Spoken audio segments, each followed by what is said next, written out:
하나님은 여러분들을 사랑하십니다. 아멘. 주님을 통해서 여러분의 삶 속에 큰 복이 임하기를 바랍니다.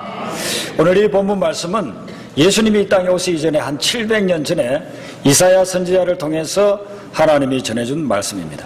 오늘 이 내용은 하나님이 직접 하시는 말씀입니다. 하나님이 이사야 선지자에게 들려준 말씀을 기록을 해놨는데 오늘 내용에 보면 하나님이 직접 말씀하시는 것을 볼 수가 있습니다. 1절에 보시면 내가 붙드는 나의 종 내 마음에 기뻐하는 자 내가 나의 계속해서 나오죠. 그래서 예수님을 향해서 이야기하는 하나님의 말씀입니다. 하나님이 말씀하시기를 나의 붙드는 나의 종, 이것은 예수님을 이야기하거든요. 하나님이 예수님에 대해서, 예수님이 이 땅에 앞으로 700년 후에 올 터인데 그때에 어떤 사역을 감당하게 될지 그런 내용들을 쭉 이야기를 하고 있습니다. 핵심적인 것을 보면은 1절 마지막 부분에 그가 이방의 정의를 베풀리라 그랬습니다. 예수님이 이 땅에 오시면 하실 일이 뭐냐면은 이방의 정의를 베푼다는 것입니다. 여기 정의는 진리를 이야기하는 것입니다. 어떤 진리냐면은 구원의 진리, 복음의 진리를 이야기합니다. 예수님이 이 땅에 오시면 진리, 구원의 진리, 복음의 진리를 전해서 많은 방황하는 영혼들, 주님을 떠난 영혼들, 주님 모르고 살아가는 영혼들을 주님 앞으로 인도하게끔 그렇게 만든다는 것이죠. 그것이 너무나도 중요하기 때문에 오늘 4절밖에 있지 않았지만은 무려 3번이나 나오고 있습니다. 1절 마지막에 정의를 베풀리라, 3절 마지막에 정의를 시행할 것이라, 4절 중간에 보면은 정의를 세우기에 이르리니. 하나님의 간절한 소망이 여기에 들어있는 것입니다. 이 세상을 향한 하나님의 소망은 뭐냐면은 정의가 선포되어져서, 구원의 진리가 선포되어져서, 복음의 진리가 선포되어져서 방황하는 영혼들, 주님을 떠난 영혼들, 아버지를 떠난 자녀들이 주님 앞으로 돌아오기를 원한다는 것입니다. 그래서 이 진리가 선포되고 이 진리가 확산되어져 갈 때 하나님께서 하늘에서 얼마나 기뻐하고 즐거워하는지 모르신다는 것이죠. 그런데 이 정의를 베풀고 시행하고 세우는 이 일을 누가 하시느냐 하면은 바로 예수님께서 하신다는 것입니다. 예수님이 하시는 일을 3절에 핵심적으로 이야기하기를 상한 갈대를 꺾지 아니하며 꺼져가는 등불을 끄지 않는다고 했습니다. 하나님이 여러분들 한 사람 한 사람을 보면 어떤 상태라고 봐주실까요? 하나님이 여러분들 한 분 한 분을 보실 때 어떻게 보실까요? 오늘 이 말씀은 하나님이 우리를 보는 그 관점을 보여주고 있는 것입니다. 하나님이 우리를 볼 때에 우리 한 사람 한 사람은 상한 갈대, 꺼져가는 등불, 이 등불은 심지를 이야기합니다. 심지라고 그렇게 본다는 것입니다. 갈대는 연약합니다. 상한 갈대는 더 연약합니다. 심지는요 아주 약해요. 옛날에 전기불 들어오기 전에 이 등불을 사용을 했던 그런 경험이 있는 분들, 저도 어릴 때에 등잔 밑에서 책 읽고 한 그런 기억이 있습니다. 기름이 다 돼가지고 가물가물 하는 것은요 그냥 내버려 둬도 꺼져버려요. 숨만 쉬어도 후 내쉬어도 그냥 꺼지지만은 그냥 내버려 둬도 그냥 잠깐 있으면 다 꺼져버려요. 하나님이 우리를 볼 때에 우리의 모습이 어떤 모습이냐 하면 상한 갈대이고 꺼져가는 심지와 같다는 것입니다. 너무나도 연약하다는 것입니다. 겉으로 보기에는 사람이 강한 것 같은데, 담대한 것 같은데, 능력인 것 같은데, 그런데 실제로는 그러지 않다는 것입니다. 하나님이 보는 한 사람 한 사람은 너무나도 연약한 부분들을 가지고서 살아가고 있다는 것입니다. 이것이 인생이라는 것입니다. 사람들은 생각할 때에 나는 뭐 전나무와 같고 나는 삼나무와 같고 나는 백향목과 같다고 그렇게 여기는 사람들이 있을 것입니다. 근데 하나님이 보시기에는 전나무나 삼나무나 백향목과 같은 사람은 별로 없다는 것이죠. 갈대이고 그것도 상한 갈대라는 것입니다. 어느 집에서는 남편이 만날 큰 소리 치니까 이 남편이 강하고 담대하고 아주 능력만 있는 줄로 그렇게 아내가 생각했는데 어느 날 잠을 자다가 밖에서 무슨 소리가 들립니다. 도둑이 된 것 같아요. 그래서 툭툭 쳐가지고 남편을 깨웁니다. 여보 도둑이 된 것 같아요. 좀 나가보세요. 도둑이 되었다는 말을 듣자마자 이 남편이 이불을 더 확 덮어 쓰고서는 여보 당신이나 나가라. 그 다음부터는요 아무리 큰 소리 쳐도 부인이 눈도 깜짝 안 하는 거예요. 비겁한 남자 같으니라고. 무슨 애가 만날 컸지 큰 소리만 쳤지 도둑 하나도 못 물리치고. 그게 사람의 모습이라는 것입니다. 제가 어릴 때요 이 사람이 참 약하다는 것을 느낀 것이 거기 해변가에 방파제를 짓는데 조그마한 다리를 공사를 했습니다. 근데 그 옆에 이제 놀러 다니고 하니까 그 일하는 인부 아저씨가 우리를 보면 가까이 오지 말라고 아주 호통을 쳐요. 이놈들 가까이 오지 마라. 공사장에 오지 마라. 그래서 우리는 그 인부 아저씨를 굉장히 무서워했어요. 목소리도 크고 한번 붙잡혔다고 하면은 저희들 그냥 얻어 터질 것 같아요. 그래서 늘 도망다니고. 그래서 굉장히 강하고 담대한 그런 아저씨로 생각을 했는데 거기에 공사를 하다가 조그마한 다리를 놓다가요, 그분이 미끄러져 내리고 그러면서 무너져가지고 다리도 무너지면서 그 세멘트 범벅 그게 된 것이 그분께 다 그냥 짓밟아졌습니다. 그래서 이분이 겨우 그냥 가슴팍 위에만 나와가지고 그렇게 있는데 지금 방파제 공사를 하고 있으니까 민물이 자꾸 들어오는 거예요. 물이 들어오면 가만히 있으면은 그분이 있는 그 자리에는 처음부터 물이 차가지고 죽게 되는 것입니다. 그 위급함을 알고서 이분이 울기를 시작하는데 그 해변가가 찌렁찌렁 할 정도로 그렇게 우는 거예요. 살려달라고 살려달라고. 근데 일반 장비로서는 그분을 구해낼 수가 없어요. 그래서 멀리 떨어져 있는 포크레인을 불러가지고 와가지고서는 그 옆에 있는 모든 콘크리트라든지 이런 철근이라든지 이런 걸 제거하고 난 후에 이분을 다시 살릴 수는 있었습니다. 근데 그 다음부터 그 주변을 지나갈 때에 저희들은 그 아저씨를 무서워하지 않았습니다. 고함을 지르려고 하면은요, 우리는 울보라고 막 손가락질 하면서 그렇게 놀려댔습니다. 울보 아저씨 그렇게 놀려댔습니다. 강한 것 같지만 사람들은요, 자기가 위기에 처하고 역경에 처하게 되면요, 그 강한 모습은 사라져버리는 것입니다. 하나님이 봤을 때에 사람들 인생 한 사람 한 사람이 너무나도 연약한 갈대이고 그것도 상처받은 상한 갈대라고 그렇게 보고 있다는 것입니다. 여러분, 우리가 약해질 때 세상은 우리를 어떻게 보는지 아세요? 여러분들이 강하고 전나무와 같고 대나무와 같고 참나무와 같을 때는요, 여러분들 따릅니다. 초청합니다. 같이 식사라도 한번 하자고 그럽니다. 뭐 부탁도 하고 같이 한번 일도 해보자고 합니다. 그러나 여러분들이 갈대가 되고 상한 갈대가 되면은요, 세상은 여러분들이 거들떠 보지도 않아요. 폐기 처분해버리는 것입니다. 용도가 폐기됐다는 것입니다. 더 이상 너하고 같이 일하고 싶지 않다는 것입니다. 여러분들이 상한 갈대가 될 때 조심해야 될 부분이 이 부분이라는 것입니다. 내가 상한 갈대가 됐다고 생각했을 때, 또 내가 상한 갈대라는 것을 깨달았을 때에 세상을 의지하고 세상을 기대하면 여러분들이 실망할 일밖에 없다는 거예요. 사람을 의지하고 사람을 기대하면 실망할 길밖에 없다는 것입니다. 세상은 절대로 상한 갈대를 갖다가 대단한 존재로 여겨주지 않습니다. 중요하게 봐주지도 않는다는 것입니다. 내가 잘 나가고 내가 힘있고 내가 능력이 있을 때는, 내가 돈 좀 벌 때는 사람들이 구름대같이 내 주변에 물려듭니다. 그러나 내가 상하고 깨져가지고 갈대처럼 그렇게 내버려질 때에는 아무도 와서 나를 도와주려고 하지 않습니다. 그게 여러분들 세상이고 인간 세계라는 것을 깨달아야 되는 것입니다. 어느 축구 선수가 축구를 잘했습니다. 드리블 해가지고 들어가면은요, 상대방 수비수를 갖다가 몇 명을 제치고 골인 시키고 하는 그런 선수였습니다. 열성팬 중에 한 자매를 만났습니다. 이 축구 선수를 너무너무 좋아하고 사랑하는 거예요.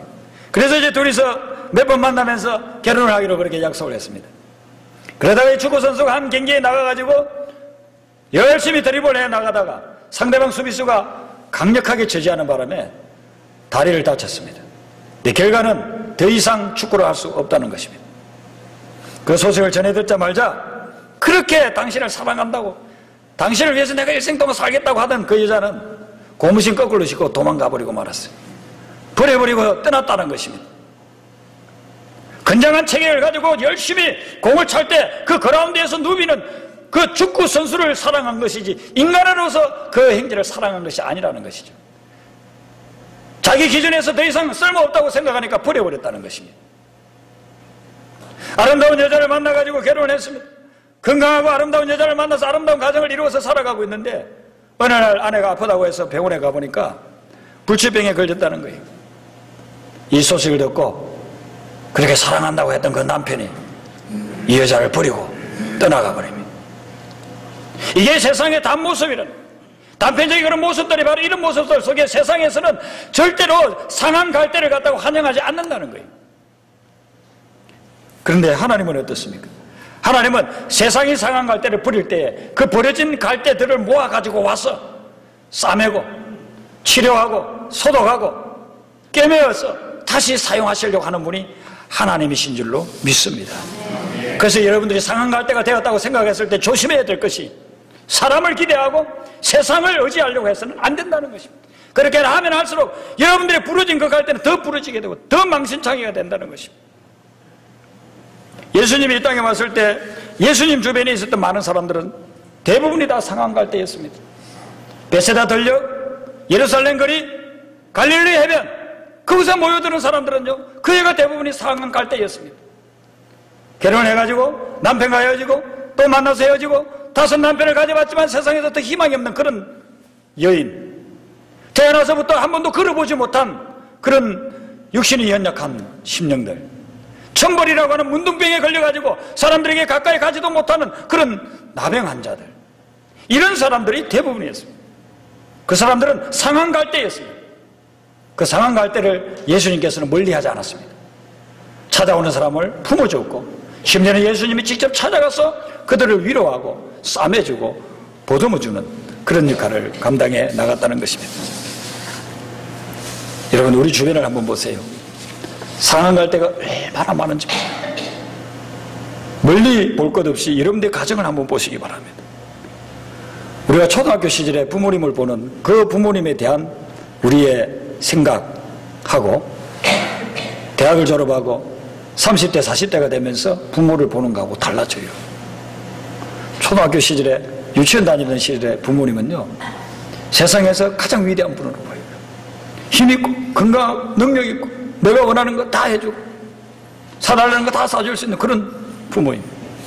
그래서 내가 20대가 되고 30대가 되고 점점 나이를 먹으면서 부모님을 볼 때 어머니 아버지 어깨에 힘이 점점 빠져나가고 등은 굽어지고 목소리는 약해지고, 우리 부모가 우리에게는 볼 때에 그렇게 위대한 분으로 보이지를 않아요. 이제는 부모님도 상한 갈대라는 것입니다. 남편을 보세요. 남편도 상한 갈대고, 아내를 보세요. 아내도 그 마음속에 남에게 말 못하는 상처난 부분들이 있다. 상한 갈대로서 살아가고 있다는 것입니다. 자녀들도 마찬가지입니다.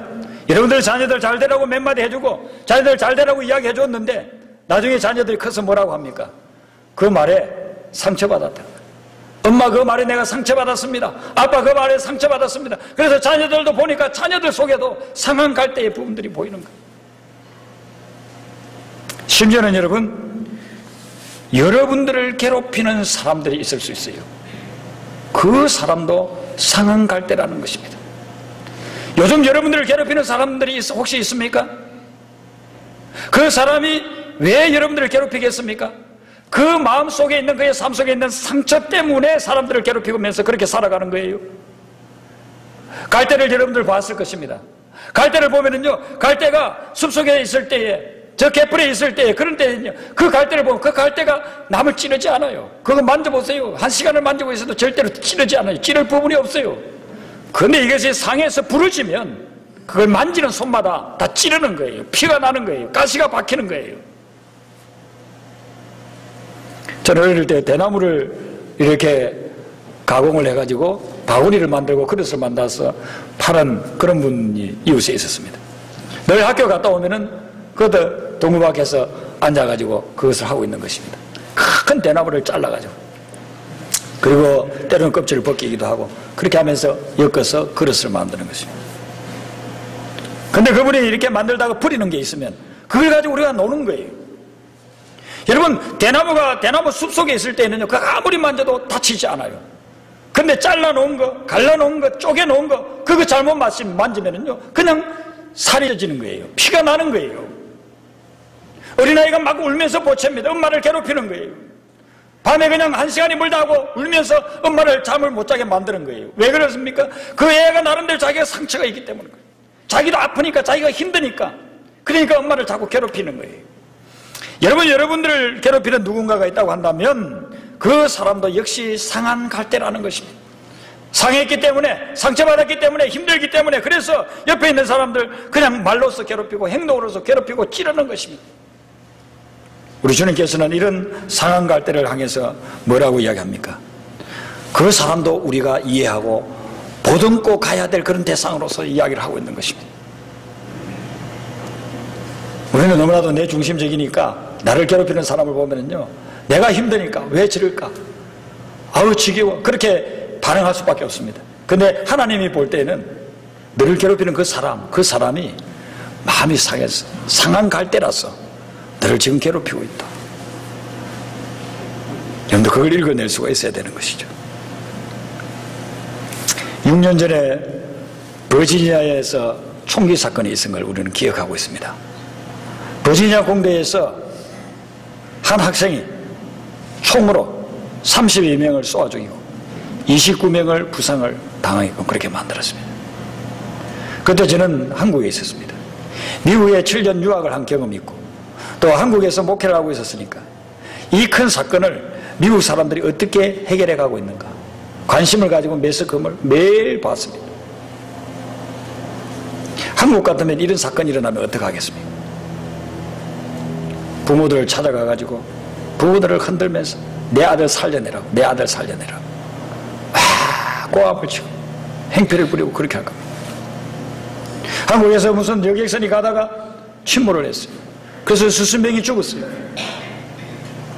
그 여객선 해사로 찾아가가지고 사람들이 맨날 며칠을 고함을 지르면서 울부짖으면서 내 아들 살려내라고, 내 딸 살려내라고, 내 남편 살려내라고. 그게 TV에 연일 보도가 되는 것입니다. 그런 장면에 익숙해 있다가 그 다음에 미국의 TV를 보는 것입니다. 보도되는 그런 모습을 보는데 그런 모습이 전혀 없어요. 내 아들 살려내라고, 이 총질한 이놈의 새끼의 부모는 누구냐고, 죽여버릴 거라고 그런 말 안 해요. 너무나고 잠잠하게 성숙된 모습을 보여주는 거예요. 그런데 점점 시간이 이러면서 제가 점점 놀라게 됐습니다. 큰딸이 그 총기 사건을 해서 죽었는데 그 부모가 자기 딸을 기린다면서 장학재단을 설립을 하는 것입니다. 자기 딸이 죽어서 지금 슬픔도 극복하지 못하는 그런 단계인데도 불구하고 내 딸은 같지만 내 딸과 같은 그런 앞으로의 많은 젊은이들이 공부할 수 있도록 자기 딸을 위해서 평생 쏟을 그 모든 재물을 다 모아가지고 장학재단을 설립을 하는 거예요. 근데 마지막으로 제가 정말 충격을 받은 것은 이 희생된 사람들을 기념하기 위해서 메모리얼 파크를 조그만하게 만들었습니다. 학교 내에. 거기에 비석을 썼죠. 근데 거기에 그 많은 사람을 죽인 그 학생까지도 포함을 시키는 거예요. 그 이름도 새기는 거예요. 한국적인 상황에서는 죽었다 깨어나도 이해할 수 없는 일이 벌어지고 있는 거예요. 자기 아들을 죽였고 자기 딸을 죽였고 자기 친구들을 죽인 그 아이를 어떻게 해서 그 아이도 희생자라고 하면서 메모리얼 파크에 같이 기록해 두는 거예요. 한국에서 이민 와가지고 친구들도 없고 말도 안 통하고 외롭고 쓸쓸해서 혼자 외톨이가 되었는데 우리가 그걸 몰랐구나. 너를 품어주지 못했구나. 너 속에 있는 그 많은 상처들을 우리가 이해하지 못했구나. 그래서 너가 얼마나 괴롭혔으면 이렇게 많은 사람들의 목숨을 빼앗아가면서 이런 난동을 부리다 갔니.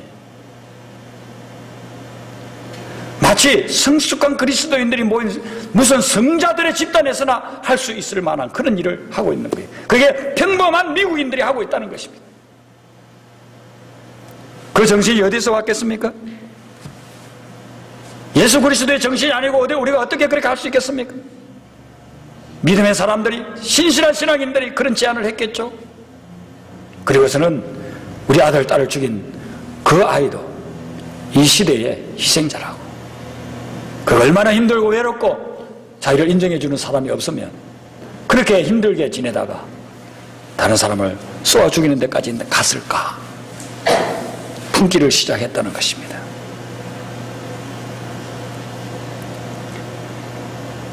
우리 교회를 한번 보십시오. 여러분들, 우리가 교인들 간에 그런 마음을 조금이라도 가질 수 있다면 얼마나 행복한 천국과 같은 그런 교회가 될 수 있겠습니까? 그저 우리는 내가 받은 상처만 생각하는 거예요. 그저 우리는 내가 받은 그 고난만 생각하는 거예요. 내가 받은 오해만 생각하고 있는 거예요. 그런데 주님은 우리를 향해서 이야기하는 거예요. 너에게 상처를 주었느냐? 너를 힘들게 했느냐? 그 사람도 역시 상한 갈대라는 거예요. 그가 지금까지 살아오면서 그의 영혼이 상했고 그의 마음이 상했고 그의 감정이 상해서 너를 힘들게 하고 있는지 모른다. 그래도 주님이 필요한 그런 불쌍한 어린 양이다 전해주고 있는 것이죠. 제가 한 25년 전에 한국에서 전도사 생활할 때에 청년부를 인도를 했습니다. 근데 그 청년들 중에 아주 믿음이 좋은 여청년이 하나 있었습니다. 주일이 되면은 8시 반부터 나와가지고 9시에 있는 예배를 다 준비하고 총무직함을 가지고서는 이 초등부를 갖다 다 이끌어갑니다. 전도사인 저보다도 더 열심히 초등부를 사랑하고 무슨 행사가 있으면요 동대문 시장에 가가지고 그 상품들 다 사와가지고 준비해서 포장해가지고 애들 나눠주고 그렇게 열심히 초등부를 섬기는 교사였고 청년들은 또 청년부 임원으로서 열심히 사역을 했습니다. 참 귀한 자매였습니다. 제가 유학을 오면서 이제 헤어졌고 그러고서는 저는 여기 7년 있다 가가지고 개척을 하게 됐습니다. 개척을 하고 나서 한 몇 개월이 지났는데 이 자매가 그 사이 이제 결혼해서 어린애 둘을 데리고 저를 찾아왔어요. 그 남편하고 같이 왔습니다. 이렇게 저렇게 이야기를 나누다가 그 다음 주에 다시 와서는 이야기를 합니다. 목사님, 우리가 이 교회가 좀 안정이 될 때까지 개척교회를 좀 섬기겠습니다. 그리고서 그 다음 주부터 와가지고 개척교회에 봉사를 하기를 시작합니다. 그 자매는 초등부 아이들을 가르치고 남편은 운전을 잘하니까 또 멀리 있는 성도들은 몇 안 되지만 그래도 멀리 있는 성도들 이렇게 모셔오고 그렇게 사역을 열심히 했습니다. 그리고 한 2년을 교회를 잘 세우는데 도움을 줬어요. 그리고 이제 그분들이 보기에 교회가 어느 정도 안정이 됐다 싶었는지 이제는 자기 원래 다니던 교회로 가겠다는 것입니다. 1시간 반이나 떨어진 곳에서 2년을 그렇게 계속 매주 같이 빠지지 않고 와가지고 봉사를 해주고 이제 갔습니다. 가는데 마지막 날 저를 만나가지고 이제 여집사님이 상담할 게 있다는 거예요. 그래서 무슨 일 때문에 상담하느냐. 제가 볼 때는 완전히 노 프로블럼이 늘 남편이나 그 집사람이나 늘 웃으면서 사역하고 근심 걱정이 없는 믿음의 사람으로 그렇게 믿음이 너무 좋은 분으로 보이는 거예요. 근데 저에게 상담하자고 하니까 제가 조금 긴장이 되는 거예요. 이런 자매가 무슨 상담할 게 있을까. 근데 이야기를 하면서 제가 전혀 생각지 못한 이야기를 하는 거예요. 목사님, 저는 제 남편하고 살고 싶지 않습니다. 다 무능합니다. 직장을 가면요 4, 5개월을 못 다니고 또 바꾸고 또 바꾸고 또 바꾸고 합니다. 가정에 대해서 별로 관심을 써주지도 않습니다. 먹고 살 수가 없어요. 저도 지금 공장에 나가서 일을 하는데요 둘이서 아무리 벌어봐야 애들 학원도 못 보내요. 너무나도 힘듭니다. 저는 이 남편하고 더 이상 살고 싶지 않습니다. 제가 충격을 받았습니다. 겉으로 보기에는 그렇게 아름답고 귀하고 서로를 위해주는 가정 같은데 그 속에서는요 견딜 수 없는 거예요. 결혼해가지고 근 7, 8년 동안을 그렇게 살아온 거예요. 그래서 제가 한참을 마음속으로 기도를 하다가 조언을 해주었습니다. 결혼 전에 제가 집사님을 봤을 때 집사님은 참 믿음이 좋았다. 처녀시들의 믿음이 너무 좋았다. 그런데 지금 집사님은 남편에 대해서 전혀 만족을 못하고 있는데 내가 보기에는 집사님의 믿음이 너무 좋으니까 저런 남편 만나가지고 변화시키라고 하나님이 만나게 해준 것 같다. 그러니까 남편을 위해서 더 기도하고 남편을 불쌍히 여기는 마음을 가지라고 그렇게 하고 이제 갔습니다. 그리고 한 몇 년이 지났어요. 지나고 난 후에 전화가 왔습니다. 어떻게 지내느냐고 묻고 아이들은 어떠냐고 그렇게 물으니까 아이들이 주위가 산만하고 그랬었는데 요즘은 애들이 집중도 하고 하면서 공부를 열심히 해가지고 한 해는 반에서 1등하고 한 해는 그 전교에서 1, 2등을 다투고 그렇게 한다는 참 집사님 잘 됐다고. 제 관심은 그것보다도 그 남편과의 관계예요. 그래서 요즘 남편하고는 어떻게 지내느냐고 그렇게 물어보니까 이분이 고백을 하는데 저에게 전화하기 얼마 전에 몇 개월 전에 자기가 다니는 교회에서 특별한 집회를 가졌대요. 특별한 강사님이 오셔가지고 일주일 동안 그렇게 말씀을 전하는데 그 말씀 속에서 자기 남편 속에 있는 상처를 보게 된다는 거예요. 자기 남편이 성장하는 그런 과정 속에서 가정이 너무나도 힘들어서 고등학교 다닐 시절에 제대로 공부도 못하고 그 과정 속에서 남편이 가지고 있는 그 상처를 보게 됐다는 거예요. 집회에 참석하면서 강사 목사님을 통해서 남편을 보는 그런 안목이 열리기를 시작하면서 그때부터 진짜 남편이 불쌍히 여겨지더라는 거예요. 한 3년 전에 제가 불쌍히 얘기라고 할 때는 그때는 전혀 불쌍히 여겨지지 않았는데 때가 되어져서 성령이 그 마음속에 조명해 주니까 남편이 너무나도 불쌍하게 보이기를 시작하더라는 거예요. 그리고 남편을 위해서 더 많이 기도하게 되더라는 거예요. 남편을 대하는 자기 태도가 달라지더라는 거예요. 말투가 달라지고 태도가 달라지고 그렇게 하니까 남편 속에서도 변화가 일어나기를 시작하더라는 것입니다. 전혀 변화될 것 같지 않던 남편이 변화가 일어나더라는 것이죠. 자기하고 남편하고의 그런 모습들이 변화되니까 아이들도 변화되더라는 것이죠. 주위가 산만해서 천만 주처럼 애들이 공부도 하지 않고 돌아다니던 그런 아이들이 집중하기를 시작하더라는 거예요. 그러면서 자기도 공부하겠다고 열심히 하겠다고 그러면서 애들이 성적이 쑥쑥 올라가더라는 것이죠. 여러분, 우리가 삶을 볼 때 나 자신만 보다 보면은요 다른 사람이 안 보여요. 나에게만 집착하다 보면은요 옆에 있는 사람이 보이지를 않는 거예요. 오늘 주님이 우리에게 이야기해주고 있는 것은 무엇입니까? 예수님이 이 땅에 와서 하는 것은 상한 갈대를 꺾지 않고 꺼져가는 심지를 끄지 않는 내 주변의 상한 갈대를 보라는 것이죠. 내 주변에 꺼져가는 심지를 보라는 것이죠. 그들에게 주님의 마음을 가지고 다가갈 때 여태까지 삶을 살아오면서 한 번도 자기 상처에 치유함을 받았다고 여기지 못하던 사람들이 바로 지금 여기 앉아있는 여러분을 통해서 그 상처의 치유를 받을 수가 있다는 것입니다. 그게 바로 우리 주님이 이 땅에 오신 목적이고 우리를 불러서 제자 삼은 이유라는 것입니다. 소니아 루버 머스키라고 하는 교수가 있는데 이분이 행복의 신화라는 책을 썼어요. 그런데 그 책 속에서 5분의 기적이라는 이야기를 합니다. 5분의 기적이 뭘까? 이분이 가정들을 이렇게 연구하고 조사를 해봤답니다. 근데 행복한 가정을 어떻게 하면 행복할 수 있을까? 행복한 가정을 어떻게 해서 행복할까? 그런 것들을 연구하면서 이분이 연구 결과 중에 하나를 5분의 기적으로 표현을 했습니다. 그건 뭐냐 하면은 행복한 가정을 만들 수 있는 방법이 아침에 일어났을 때 분주하게 다른 것 하기 전에 생각을 한다는 거예요. 내가 오늘 우리 가족을 행복하게 하기 위해서 어떤 말을 하고 어떤 행동을 해야 될까? 5분간 우리 가족들을 행복하게 만들기 위해서 어떤 말을 하고 어떤 행동을 해야 될까? 그걸 생각하고 하루를 시작하는 가정들이 행복해진다는 것이죠. 아침에 일어나가지고 다른 걸 하기 전에 심지어 세수하기도 전에 생각하는 거예요. 나는 오늘 하루 단 5분 50분도 아니고 5시간도 아니에요. 5분간만이라도 내 남편을 즐겁게 해줄 수 있는, 내 아내가 웃을 수 있는, 내 아이들이 깔깔거리면서 뒹굴 수 있는 그런 것을 무엇을 할까? 어떤 말, 어떤 행동으로 5분간 즐겁게 해줄까? 그런데 이게 놀라운 능력을 나타낸다는 것이죠. 5분간 즐겁게 해주는 것이 뭐 별 대단한 거 아니에요.